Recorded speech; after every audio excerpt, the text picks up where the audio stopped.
ಇವತ್ತು ಲೋಕಸಭಾ ಚುನಾವಣೆ ನಡೀತಾ ಇರೋದು ಪ್ರಜಾಪ್ರಭುತ್ವ ಉಳಿವಿಗೆ ಒಂದು ದಿಟ್ಟ ಹೆಜ್ಜೆ.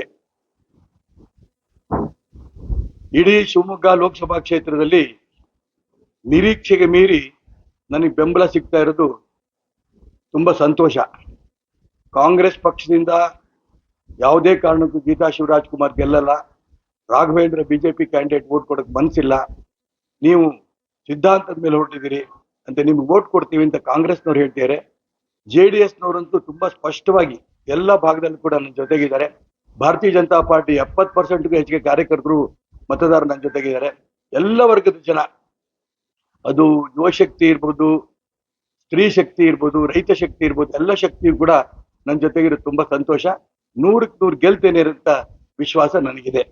ಈ ಮಧ್ಯೆ ಒಂದು ನೀಚ ಕೆಲಸವನ್ನ ಬಿಜೆಪಿ ಅಭ್ಯರ್ಥಿಯಾದ ರಾಘವೇಂದ್ರ ಅವ್ರ ಕಡೆಯಿಂದ ಮಾಡ್ತಾ ಇದ್ದಾರೆ. ನಾನು ಅವ್ರ ಪರವಾಗಿ ಪ್ರಚಾರ ಮಾಡಿದ್ದೀನಿ ಅನ್ನಂತ ಯಾವುದೋ ಹಳೆಯ ಕ್ಯಾಸೆಟ್ ಇಟ್ಕೊಂಡು ಅದನ್ನ ಅಪಪ್ರಚಾರ ಮಾಡ್ತಿರ್ತೀರಾ. ಇಷ್ಟು ನೀಚ ಮಟ್ಟಕ್ಕೆ ಅವ್ರು ಇಳಿತಾರೆ ಅಂತ ನಾನು ಅನ್ಕೊಂಡಿರ್ಲಿಲ್ಲ. ಸೋಲು ಅವ್ರಿಗೆ ಗ್ಯಾರಂಟಿ ಆದ ತಕ್ಷಣ ಈ ದಿಕ್ಕಲ್ಲಿ ಪ್ರಯತ್ನ ನಡೆಸ್ತಾ ಇದ್ದಾರೆ. ನಾನು ಯಾವುದೇ ಕಾರಣಕ್ಕೂ ಕೂಡ ಚುನಾವಣೆಯಿಂದ ವಾಪಸ್ ಹೋಗೋ ಪ್ರಶ್ನೆ ಇಲ್ಲ. ಜನ ನನ್ನನ್ನ ಲೋಕಸಭಾ ಸದಸ್ಯನಾಗಿ ಮಾಡಬೇಕು ಅಂತ ತೀರ್ಮಾನ ಮಾಡಿ ಮತದಾನಕ್ಕೆ ತಯಾರಾಗ್ತಿರೋಂಥ ಸಂದರ್ಭದಲ್ಲಿ ಈ ರೀತಿ ಅಪಪ್ರಚಾರಗಳು ಸಾಕಷ್ಟು ನಡೀತಾ ಇದೆ. ನಾನು ಚುನಾವಣೆ ನಿಂತಿದ್ದೀನಿ. ಈಗಾಗಲೇ ಜನ ನನ್ನನ್ನು ಗೆಲ್ಲಿಸ್ಬೇಕು ಅಂತ ತೀರ್ಮಾನ ಮಾಡಿದ್ದಾರೆ.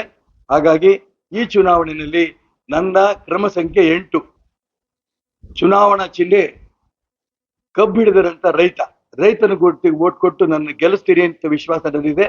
ನಾನು ನಿಮಗೆ ಪ್ರಾರ್ಥನೆ ಮಾಡ್ತೀನಿ, ನನ್ನ ಗೆಲ್ಲಿಸಿ ನರೇಂದ್ರ ಮೋದಿ ಪ್ರಧಾನಮಂತ್ರಿ ಮಾಡೋದಕ್ಕೆ ನಿಮ್ಮ ಪರವಾಗಿ ಲೋಕಸಭೆ ನಾನು ಕೈ ಎತ್ತಿದ್ದೀನಿ ಅನ್ನೋ ಅಂಶವನ್ನ ಈ ಸಂದರ್ಭದಲ್ಲಿ ಹೇಳಕ್ಕೆ ಇಷ್ಟಪಡ್ತೀನಿ. ಎಲ್ರಿಗೂ ನಮಸ್ಕಾರ.